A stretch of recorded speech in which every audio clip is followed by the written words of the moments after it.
కొంచెం చచ్చిపోండి మావయ్య గారు. చచ్చిపోనా? ఇప్పుడే చచ్చిపోండి. చచ్చిపోనన్నా. మీకు తెలియకుండానే మీ ప్రాణం పోయేలా చేస్తామండి.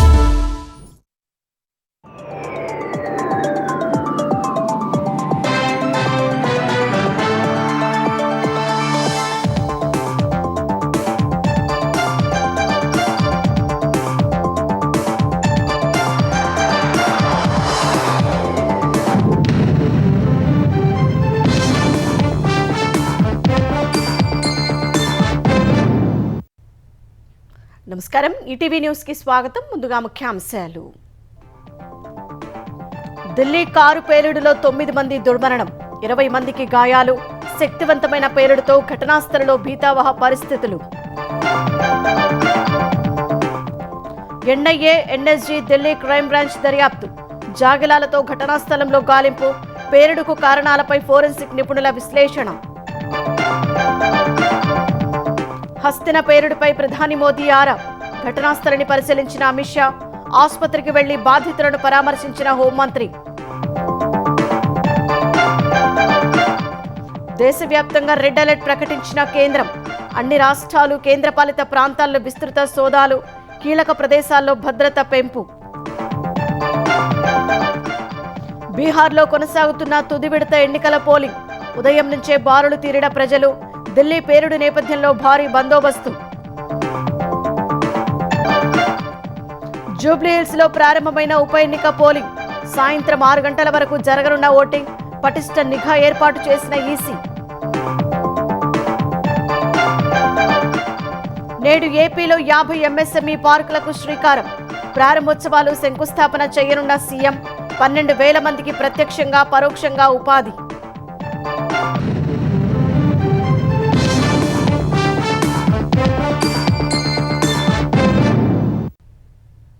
దేశ రాజధాని ఢిల్లీలో ఎర్రకోట సమీపంలో జరిగిన బాంబు పేలుడులో 9 మంది మృతి చెందారు, 20 మంది వరకు గాయపడ్డారు.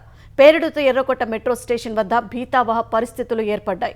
మంటల్లో కాలుతున్న కార్లు, ధ్వంసమైన వాహనాలు, చెల్లాచెదురుగా పడిపోయిన మృతదేహాలు, క్షతగాత్రుల ఆర్తనాదాలతో హృదయ విదారక వాతావరణం నెలకొంది. అగ్నిమాపక సిబ్బంది మంటలు ఆర్పివేయగా NIA, Delhi crime branch, forensic విభాగాలు రంగంలోకి దిగి దర్యాప్తు చేపట్టాయి. ఢిల్లీలో ఎర్రకోట గేట్ నంబర్ 1 మెట్రో స్టేషన్ వద్ద సోమవారం సాయంత్రం 6:52 ట్రాఫిక్ సిగ్నల్ వద్ద నెమ్మదిగా కదులుతున్న కారులో భారీ పేలుడు సంభవించింది. పేలుడు తీవ్రతకు పక్కనే ఉన్న ఇతర వాహనాలకు వెంటనే మంటలు అంటుకున్నాయి. ఏం జరుగుతోందో తెలిసేలోపే పలు కార్లు, ఆటోలు, బైక్లు మంటల్లో కాలిబూడిదయ్యాయి. పలువురి మృతదేహాలు రోడ్డుపైన, వాహనాలపైన చెల్లాచెదురుగా పడిపోయాయి. అనేక మంది గాయపడ్డారు. పేలుడు జరగ్గానే సమీపంలోనే ఉన్న ప్రజలు ప్రాణాలు కాపాడుకునేందుకు పరుగులు తీశారు. క్షతగాత్రులు బాధతో ఆర్తనాదాలు చేశారు.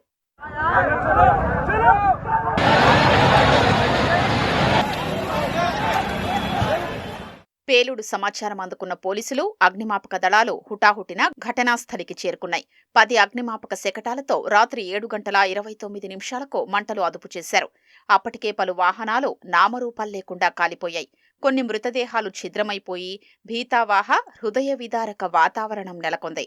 భారీ శబ్దాలతో భయాందోళనకు గురయ్యామని ప్రత్యక్ష సాక్షులు చెప్పారు. ఎర్రకోట మెట్రో స్టేషన్ అద్దాలు కూడా పేలుడు తీవ్రతకు పగిలిపోయాయి. ఘటనాస్థలికి 800 మీటర్ల దూరంలో ఉన్న తన దుకాణం కూడా అదిరిందని చాందినీ చౌక్ వ్యాపారుల సంఘం అధ్యక్షుడు సంజయ్ భార్గవ్ తెలిపారు. రంగంలోకి దిగిన పోలీసులు హుటాహుటిన అంబులెన్స్లను రప్పించి క్షతగాత్రుల్ని సమీపంలోనే ఉన్న ఎల్ఎన్జేపీ ఆసుపత్రికి తరలించారు. క్షతగాత్రుల్లో 2 మహిళలు కాగా మిగిలిన వారంతా పురుషులని పోలీసులు తెలిపారు. గాయపడిన వారిలో 12 మంది ఢిల్లీకి చెందినవారున్నారు. మిగిలిన వారు ఉత్తరప్రదేశ్, ఉత్తరాఖండ్, హిమాచల్ ప్రదేశ్కు చెందినవారని గుర్తించారు. సహాయక చర్యల తర్వాత మృతదేహాల్ని కూడా ఆసుపత్రికి తరలించారు. చనిపోయిన వారిలో అమ్రోహాకు చెందిన 34 ఏళ్ల అశోక్ కుమార్, ఢిల్లీకి చెందిన 35 ఏళ్ల అమర్ కటారియా ఉన్నారు.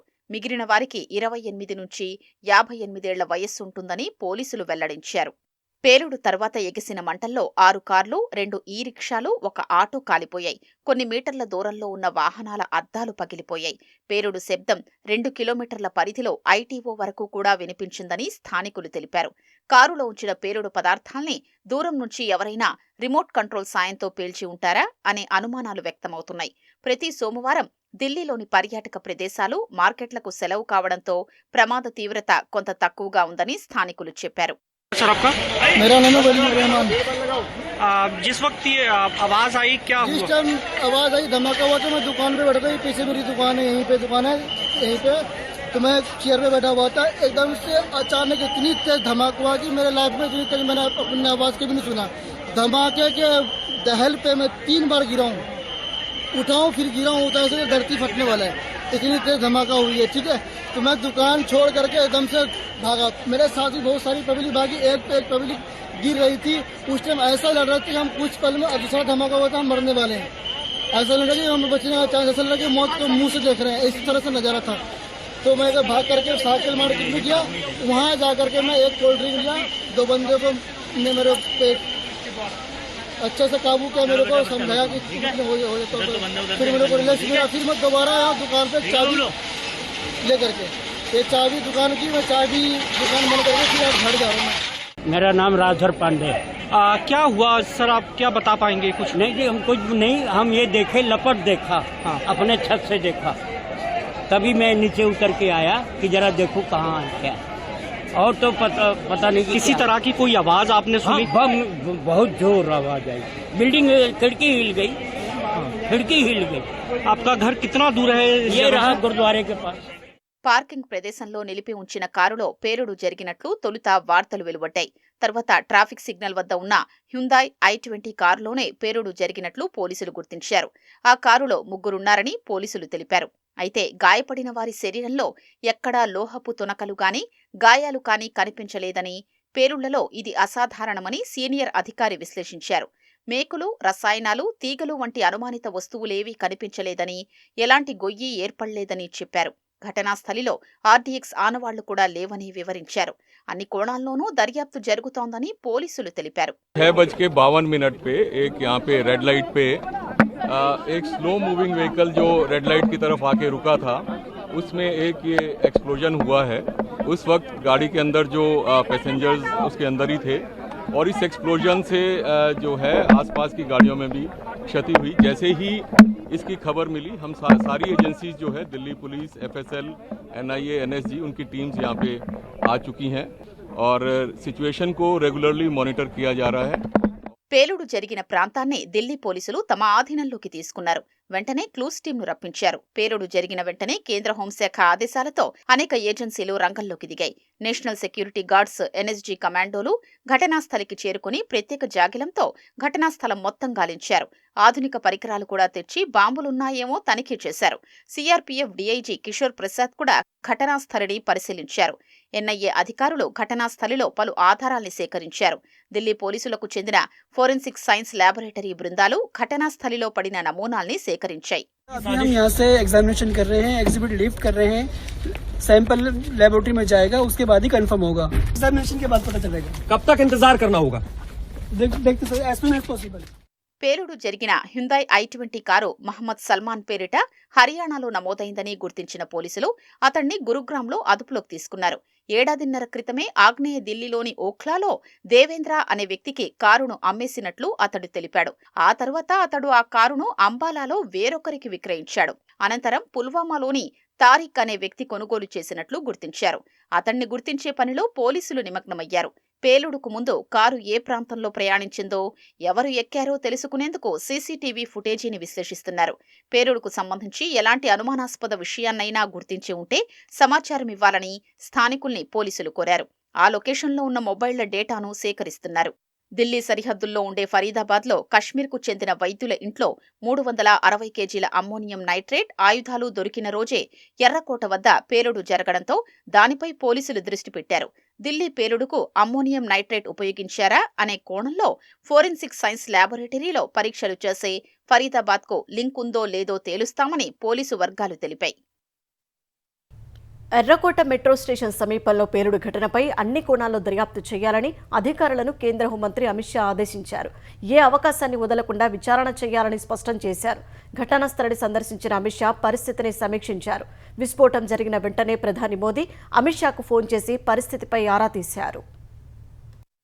ఢిల్లీలో ఎర్రకోట గేట్ నెంబర్ 1 మెట్రో స్టేషన్ వద్ద పేలుడు జరిగిన వెంటనే ఆ ప్రాంతాన్ని కేంద్ర బలగాలు తమ ఆధీనంలోకి తీసుకున్నాయి. Delhi crime branch, Delhi special branch బృందాలు తొలుత ఘటనాస్థలికి చేరుకోగా తర్వాత ఎన్ఎస్జీ, ఎన్ఐఏ, ఎఫ్ఎస్ఎల్ బృందాలు రంగంలోకి దిగాయి. ఢిల్లీలో హై అలర్ట్ ప్రకటించి ఎర్రకోట, చాందనీ చౌక్ వెళ్లే మార్గాల్ని పోలీసులు మూసేశారు. జనాన్ని ఖాళీ చేయించారు. దేశ రాజధానిలో కీలక ప్రాంతంలో పేలుడు జరగడంతో కేంద్ర హోంమంత్రి అమిత్ షా స్వయంగా రంగంలోకి దిగారు. తొలుత లోక్ నాయక్ జయప్రకాష్ ఆసుపత్రికి వెళ్లిన ఆయన క్షతగాత్రుల్ని పరామర్శించారు. అక్కడే ఢిల్లీ పోలీస్ కమిషనర్ ఇతర అధికారులతో ఘటనపై సమీక్ష నిర్వహించారు. పేలుడు జరిగిన తీరును పోలీస్ కమిషనర్ వివరించారు. దర్యాప్తు వివరాల్ని కూడా అమిత్ షాకు తెలియజేశారు. అనంతరం ఘటనాస్థలికి వెళ్లిన కేంద్ర హోంమంత్రి పేలుడు తీవ్రతను, జరిగిన నష్టాన్ని స్వయంగా పరిశీలించారు.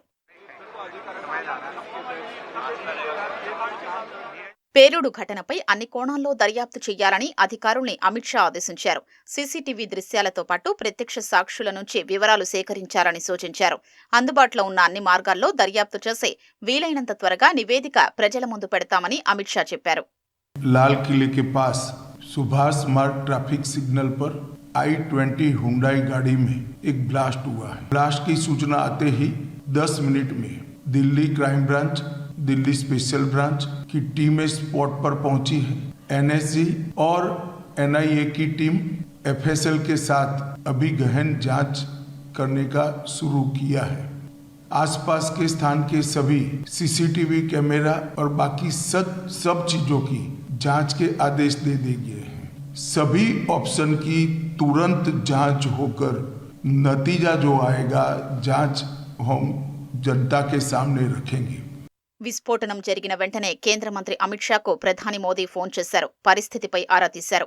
ఇది ఉగ్రదాడి కిందికొస్తుందా లేదా అనేది వెంటనే చెప్పలేమని అమిత్ షా అన్నారు. నమూనాలు విశ్లేషించిన తరువాతే ఎలా జరిగిందనే విషయమై స్పష్టత వస్తుందని చెప్పారు. धमाके की सूचना आने के बाद तुरंत ही माननीय प्रधानमंत्री जी का मुझे फोन आया था।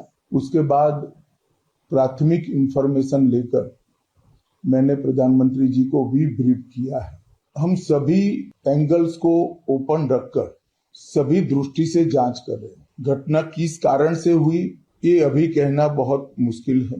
जब तक विस्फोट के स्पॉट पर से जो स्पेसिमेंस मिलेंगे, इसका जब तक एफएसएल का एनालिसिस, एनएसजी का एनालिसिस नहीं होता, इसके बारे में कुछ भी कहना दिक्कत है। मगर हम किसी भी एंगल को बंद नहीं मानते हैं। सभी एंगल का हम दृढ़ता के साथ आगे जांच करें। పేలుడు నేపథ్యంలో ఇవాళ చాందనీ చౌక్ మార్కెట్ను మూసివేయనున్నట్లు అక్కడి వ్యాపారుల సంఘం ప్రకటించింది. ఢిల్లీ పేలుడు ఘటనతో దేశవ్యాప్తంగా హై అలర్ట్ ప్రకటించారు. కేంద్రం సూచనతో రాష్ట్రాలు, కేంద్రపాలిత ప్రాంతాల్లోని సమస్యాత్మక ప్రాంతాలు, రద్దీ ప్రదేశాల్లో పోలీసులు విస్తృతంగా తనిఖీలు చేస్తున్నారు. అనుమానితులను అదుపులోకి తీసుకుని ప్రశ్నిస్తున్నారు.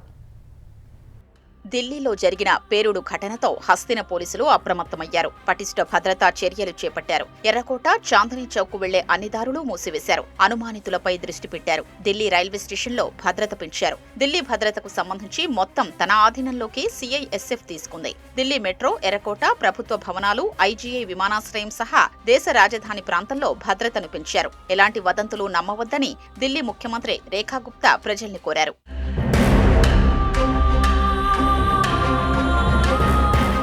ఢిల్లీ పొరుగు రాష్ట్రమైన ఉత్తరప్రదేశ్లోనూ హై అలర్ట్ ప్రకటించారు. అయోధ్య, వారణాసి, లక్నో సహా ప్రధాన నగరాలు, పట్టణాలు వంటి చోట్ల విస్తృతంగా తనిఖీలు చేస్తున్నారు. హర్యానా వ్యాప్తంగా హై అలర్ట్ ప్రకటించారు. ప్రజలు ప్రశాంతంగా ఉండాలని ఆ రాష్ట్ర డీజీపీ ఓపీ సింగ్ ఎక్స్లో పోస్ట్ చేశారు. ఉత్తరాఖండ్ ముఖ్యమంత్రి పుష్కర్ సింగ్ ధామీ సూచనల మేరకు అంతర్జాతీయ, అంతర్రాష్ట్ర సరిహద్దులు, సున్నితమైన మతపరమైన ప్రదేశాలు, మార్కెట్లు, బస్టాండ్లు, రైల్వే స్టేషన్లు, మాల్స్, ఇతర రద్దీ ప్రాంతాల్లో తనిఖీలకు ఆ రాష్ట్ర డీజీపీ దీపం సేథ్ ఆదేశాలు జారీ చేశారు. పంజాబ్లోని అన్ని జిల్లాల్లో రెడ్ అలర్ట్ జారీ చేశారు. సున్నితమైన ప్రదేశాల్లో బలగాల్ని మోహరించినట్లు పోలీసు వర్గాలు తెలిపాయి.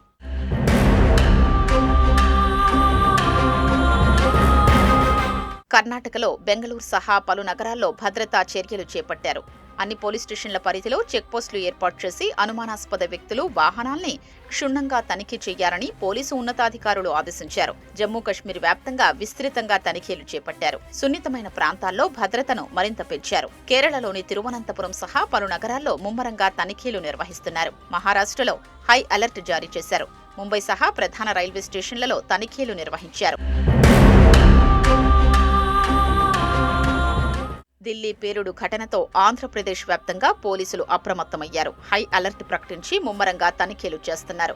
హోంమంత్రి అనిత, డీజీపీ హరీష్ కుమార్ గుప్తా ఇతర పోలీసు ఉన్నతాధికారులతో మాట్లాడారు. అన్ని ప్రాంతాల్లో పటిష్ట భద్రత ఏర్పాటు చేయడంతో పాటు విస్తృత తనిఖీలు చేపట్టాలని సూచించారు. అనుమానాస్పదంగా ఉంటే 112కు సమాచారం అందించాలని ఏపీ డీజీపీ కోరారు. విజయవాడ బస్టాండ్, రైల్వే స్టేషన్లలో తనిఖీలు చేసిన పోలీసులు రద్దీ ప్రాంతాలు, హోటళ్లు, లాడ్జీల్లో విస్తృత సోదాలు నిర్వహించారు. వాహనాల్ని క్షుణ్ణంగా తనిఖీలు చేశారు. తెలంగాణలోనూ హై అలర్ట్ ప్రకటించిన పోలీసులు అన్ని ప్రాంతాల్లో తనిఖీలు విస్తృతం చేశారు. హైదరాబాద్లోని రైల్వే స్టేషన్లు, బస్టాండ్లలో తనిఖీలు చేపట్టారు.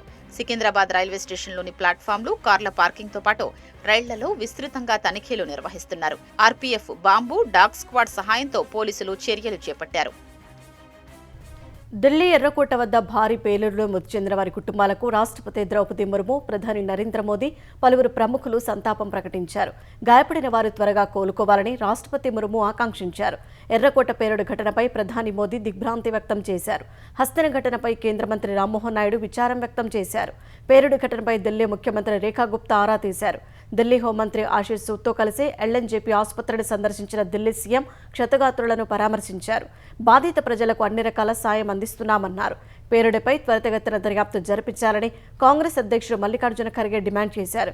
విస్ఫోటనంపై రాహుల్ గాంధీ దిగ్భ్రాంతి వ్యక్తం చేశారు. ఢిల్లీ పేలుడు ఘటనపై పలు రాష్ట్రాల ముఖ్యమంత్రులు విచారం వ్యక్తం చేశారు.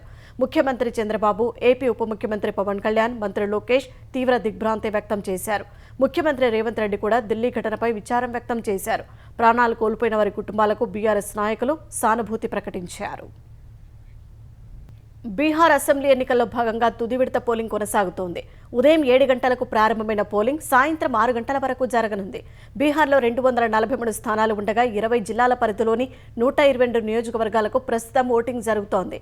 ఇందుకోసం కేంద్ర ఎన్నికల సంఘం విస్తృత ఏర్పాట్లు చేసింది. 45,399 పోలింగ్ కేంద్రాల్లో రెండో విడత పోలింగ్ జరుగుతోంది. వాటిలో 40,073 పోలింగ్ కేంద్రాలు గ్రామీణ ప్రాంతాల్లోనే ఉన్నాయి. 4 లక్షల మంది సిబ్బంది ఎన్నికల విధుల్లో పాల్గొన్నారు. ఈ ఎన్నికలు స్వేచ్ఛగా, పారదర్శకంగా నిర్వహించేందుకు 4 లక్షలకు పైగా భద్రతా దళాలను మోహరించినట్లు ఎన్నికల సంఘం ప్రకటించింది. ఈ నెల 6న 121 స్థానాలకు తొలి విడత పోలింగ్ జరిగింది. బీహార్ ఎన్నికల చరిత్రలోనే అత్యధికంగా 65.08% ఓటింగ్ నమోదైంది. ఈ నెల 14న బీహార్ ఎన్నికల ఫలితాలు వెలువడనున్నాయి.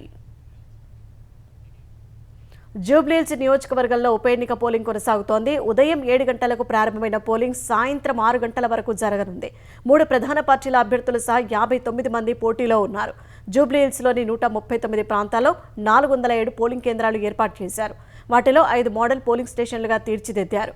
మొత్తం 68 సమస్యాత్మక పోలింగ్ కేంద్రాల వద్ద సీఆర్పీఎఫ్ బలగాలతో భద్రత కల్పించారు. 139 డ్రోన్లతో నిరంతర నిఘా పెట్టి పర్యవేక్షిస్తున్నారు. వెబ్కాస్టింగ్ ద్వారా పోలింగ్ సరళిని ఎన్నికల అధికారులు పరిశీలిస్తున్నారు.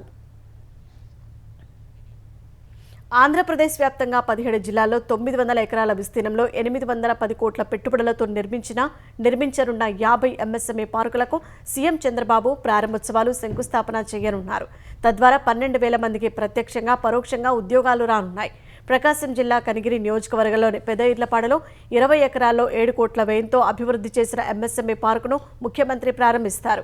అక్కడి నుంచే వర్చువల్గా మిగిలిన ఎంఎస్ఎంఈ పార్కులను ప్రారంభించడం, భూమి పూజలు చేయనున్నారు.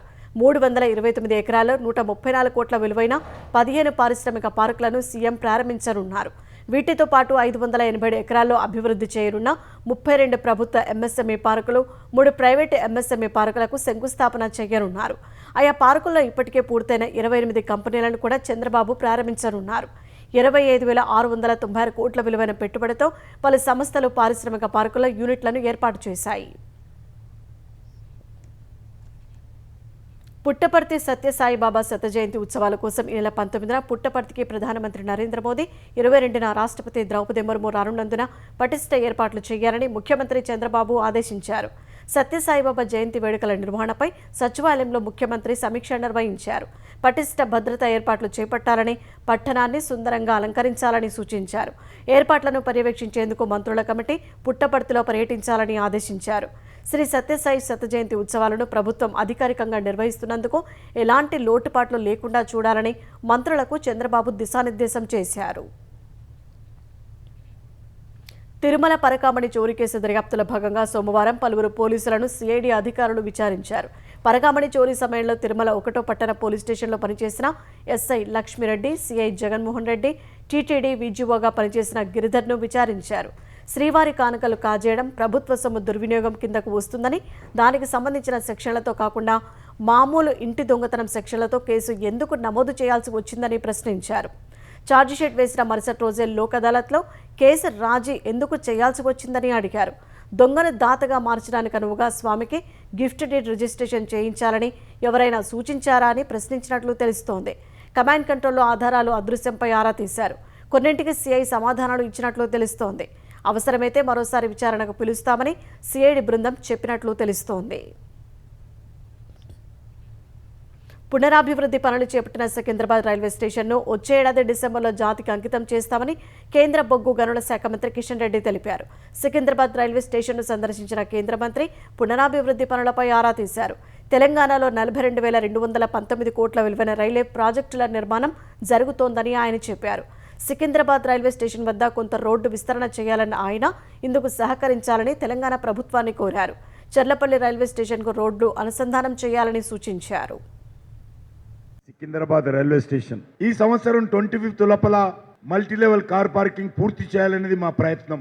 నార్త్ మెయిన్ బిల్డింగ్ కావచ్చు, మిగతా ప్లాట్ఫామ్ కావచ్చు, ప్లాట్ఫామ్ పైన వచ్చేటువంటి కవరింగ్స్ కావచ్చు, ఇవన్నీ కొద్ది క్రిటికల్గా ఉన్నాయి. వాటన్నిటిని కూడా చాలా జాగ్రత్తగా వచ్చే సంవత్సరం ఎండింగ్లో ప్రధానమంత్రితో ప్రారంభించి చేసుకోవాలా. గ్లోబల్ స్టాండర్డ్లో నిర్మాణం చేస్తున్నాము. హైదరాబాద్ విజయవాడ జాతీయ రహదారిపై ట్రావెల్స్ బస్సులో మంటలు చెలరేగి పూర్తిగా దగ్ధమైంది. బస్సు డ్రైవర్లు, సిబ్బంది ప్రయాణికులను ముందే దింపేయడంతో పెను ప్రమాదం తప్పింది. హైదరాబాద్ నుంచి కందుకూరు వెళ్తున్న ట్రావెల్స్ బస్సు నల్గొండ జిల్లా చిట్యాల మండలం పిట్టంపల్లి వద్ద ప్రయాణిస్తున్నప్పుడు బస్సులో ఒక్కసారిగా మంటలు చెలరేగాయి. బస్సు సిబ్బంది అప్రమత్తమై ప్రయాణికులను కిందకు దింపేయడంతో పెను ప్రమాదం తప్పింది. ఘటనా స్థలానికి చేరుకున్న అగ్నిమాపక సిబ్బంది మంటలను అదుపు చేశారు. అప్పటికే బస్సు పూర్తిగా కాలిపోయింది. బస్సులో ప్రయాణిస్తున్న 29 మంది ప్రయాణికులు సురక్షితంగా బయటపడటంతో అంతా ఊపిరి పీల్చుకున్నారు. ప్రపంచంలోని పురాతన నాగరికతలో భారత్ ఒకటి అని అమెరికా అధ్యక్షుడు డొనాల్డ్ ట్రంప్ అన్నారు. 150 కోట్ల మంది ప్రజలకు భారత్ నిలయమని చెప్పారు. భారత్కు అమెరికా నూతన రాయబారి సెర్గియో గోర్ ప్రమాణ స్వీకారం సందర్భంగా ట్రంప్ ఈ వ్యాఖ్యలు చేశారు. భారత్తో గతంలో ఎన్నడూ లేని విధంగా భిన్నమైన ఒప్పందం కుదుర్చుకుంటామని విశ్వాసం వ్యక్తం చేశారు. ప్రస్తుతానికి భారత్ తనను ద్వేషించినా త్వరలోనే ప్రేమిస్తుందన్నారు. ప్రధాని మోదీతో అమెరికాకు మంచి సంబంధాలు ఉన్నాయని చెప్పారు. సెర్గియో ఆ బంధాన్ని మరింత మెరుగుపరుస్తారని ట్రంప్ అన్నారు. దేశ వ్యతిరేక కార్యకలాపాలకు పాల్పడుతున్నారనే ఆరోపణలతో జమ్మూ కాశ్మీర్ పోలీసులు సోమవారం 50 మందికి పైగా అనుమానితులను అరెస్టు చేశారు. బుద్గాం, బారాముల్లా, గాందర్బాల్, అనంతనాగ్, కుల్గాం, పుల్వామా, షోపియాన్ జిల్లాలో విస్తృత సోదాలు జరిపిన తర్వాత నిందితులను అదుపులోకి తీసుకున్నారు. బుద్గాంలో అమెరికాకు చెందిన గులాం నబీ వేరుపాటువాద నెట్వర్క్ను పోలీసులు ఛేదించారు. పాకిస్తాన్ నిఘా సంస్థ ISI మద్దతుతో వాషింగ్టన్ కేంద్రంగా పనిచేస్తున్న కశ్మీరీ అమెరికన్ కౌన్సిల్ KACకు అతడు నాయకత్వం వహిస్తున్నట్టు గుర్తించారు. గులాం నబీ ఒక లాబీస్ట్ అని NIA కోర్టు ఇప్పటికే నేరస్తుడిగా ప్రకటించిందని పోలీసులు తెలిపారు. గులాం నబీపై బుద్గాం పోలీస్ స్టేషన్లో ఉపా చట్టంతో పాటు IT చట్టంలోని సెక్షన్ 66 కింద కేసు నమోదైంది. ఈ ఆపరేషన్ సమయంలో అనేక ఇళ్లలో సోదాలు చేశామని, పలువురిని అదుపులోకి తీసుకున్నామని పోలీసులు తెలిపారు. అనేక డిజిటల్ పరికరాలు స్వాధీనం చేసుకుని ఫోరెన్సిక్ విశ్లేషణ కోసం పంపారు. పాకిస్తాన్ POK నుంచి కార్యకలాపాలు నిర్వహిస్తున్న జమ్మూ కాశ్మీర్ పౌరులపైన, ఉగ్రవాదులకు సిమ్ కార్డులతో సహకరిస్తున్న వారిపైన ఉక్కుపాదం మోపుతున్నారు. బాలీవుడ్ సీనియర్ నటుడు ధర్మేంద్ర ఆరోగ్య సమస్యలతో ముంబైలోని బ్రిడ్జ్ క్యాండీ ఆసుపత్రిలో చికిత్స పొందుతున్నారు. ధర్మేంద్రను వైద్యులు నిరంతరం పర్యవేక్షిస్తున్నారని ఆయన భార్య నటి హేమమాలిని తెలిపారు. ధర్మేంద్ర త్వరగా కోలుకోవాలని ఆమె ఆకాంక్షించారు. ఈ మేరకు X మాధ్యమంలో పోస్ట్ చేశారు. ఆసుపత్రిలో ఉన్న ధర్మేంద్రను బాలీవుడ్ అగ్ర హీరోలు సల్మాన్ ఖాన్, షారుఖ్ ఖాన్, గోవిందా తదితరులు పరామర్శించేందుకు వెళ్లారు. ధర్మేంద్ర ఆరోగ్య పరిస్థితి విషమంగా ఉందన్న వార్తలను ఆయన కుటుంబ సభ్యులు తోసిపుచ్చినప్పటికీ కాస్త ఆందోళనకరంగా ఉన్నట్టు తెలుస్తోంది. బాలీవుడ్లో ఎన్నో హిట్ చిత్రాల్లో నటించిన ధర్మేంద్ర వచ్చే నెల 8న 90వ వసంతంలోకి అడుగుపెట్టనున్నారు. త్వరలో విడుదల కానున్న 21లో ఓ కీలక పాత్రలో ధర్మేంద్ర నటించారు.